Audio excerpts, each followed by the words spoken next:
Hey everyone, Dr. Alan Rudolph here with Dynamic Health Solutions. Continuing on with our Healthy Brain Month here in February. Some more things that we can do to help combat stress. Remember, if you forgot about stress and what it is, you can go back to my previous videos and review that. Otherwise, today what I'd like to do is go over 10 physical strategies that we can use to combat stress and help us overcome the side effects that we encounter when we have too much stress in our lives.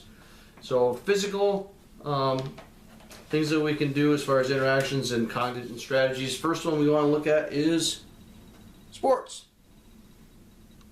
Now, it doesn't matter what the sport is, whether it be golf or football or volleyball or biking.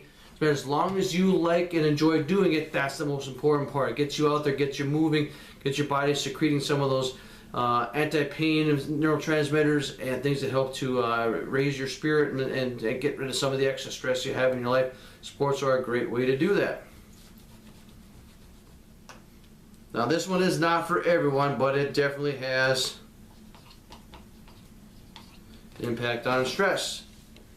That is jogging. Right? Like I said, it's not for everybody, but there's something to be said for jogging. When they talk about the runner's high, there definitely is a point where the levels of dopamine and other neurotransmitters increase into the point where it gives you that runner's high, where you feel really good. You get endorphins released into the system that helps you with that feel-good sensation and it helps to alleviate stress. Next one needs kind of basically not too much of an explanation. Hit the gym. Go out, work out.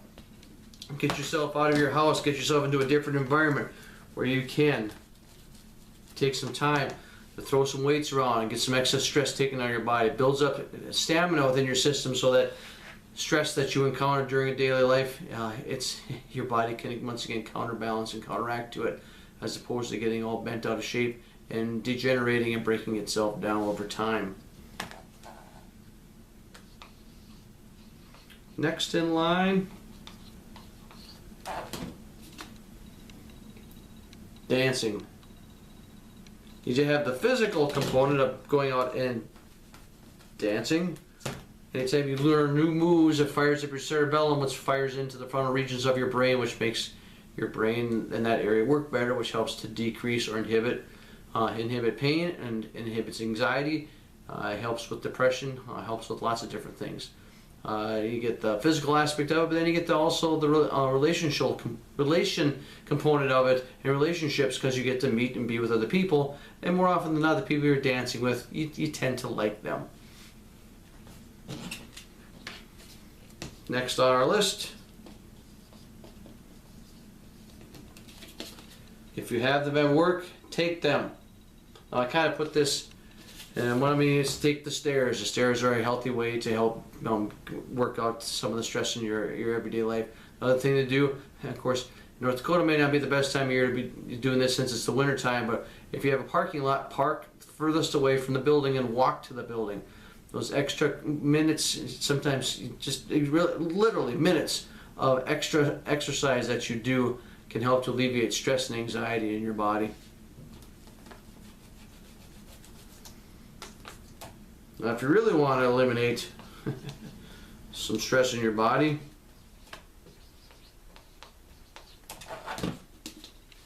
go find yourself a punching bag.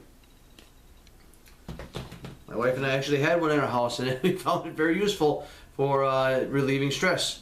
Just go down and hit and punch into that punching bag.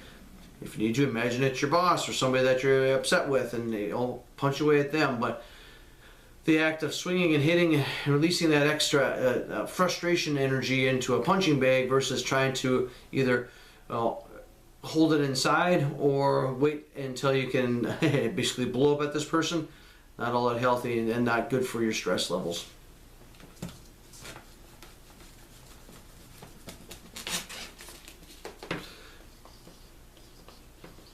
Next,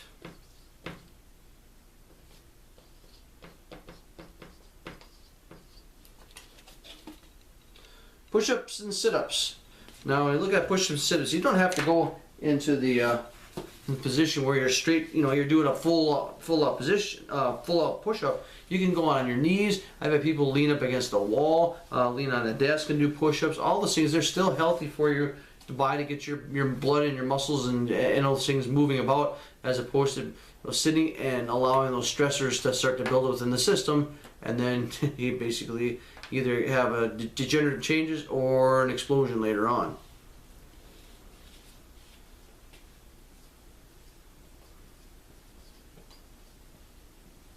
You can go on YouTube for this next one. I think you can actually go on Amazon and probably buy audios of this as well. It's called Progressive Muscle Relaxation. I get that in the screen. There we go. Progressive Muscle Relaxation. So essentially what it does is somebody talks you through, you'll contract the muscles in your toes, then you'll contract the muscles in your fingers, then you contract the muscles in your lower arms and your lower legs, then you work your way back up to your mid. So it basically helps to get those muscles where you can contract them, hold them, and let them to relax, and eventually gets your entire body to relax. Once again, releasing the stress from your body, lowering anxiety and those other harmful side effects from having too much stress over long periods of time. And if you have them, take the time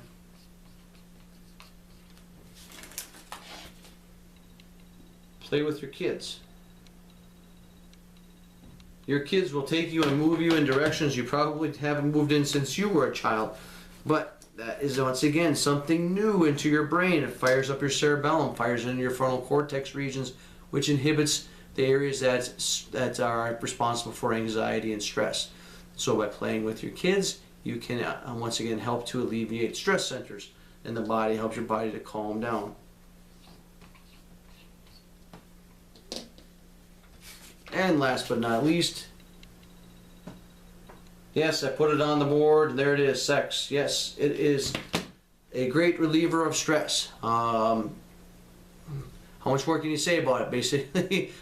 So it once again releases endorphins, relaxing. You're with somebody that you care for, hopefully, and that once again will help to relieve stress in your system and help your body to relax and repair. Get out of that fight or flight mode, more into the rest and repair mode. So those are once again 10 physical therapies or physical, I call physical relief strategies. There's what I'm looking for. Physical relief strategies to help your body and help you to counteract stress in your life. Once again, this is Dr. Alan Rudolph with Dynamic Health Solutions. Remember, February is Love Your Brain Month. Do those things and remember those things that help keep your brain healthy. Turn back into these videos, learn more of these strategies to help combat stress. And stress is the biggest enemy to our brain long term. Try and keep things in check. One more thing is keep in mind that we're also doing the right eye evals the rest of February, trying to raise money for the North Dakota Brain Injury Network. So if you are thinking about having that evaluation, February is a good time to do that. Otherwise, thanks for your time. Have a great day, and we'll talk soon.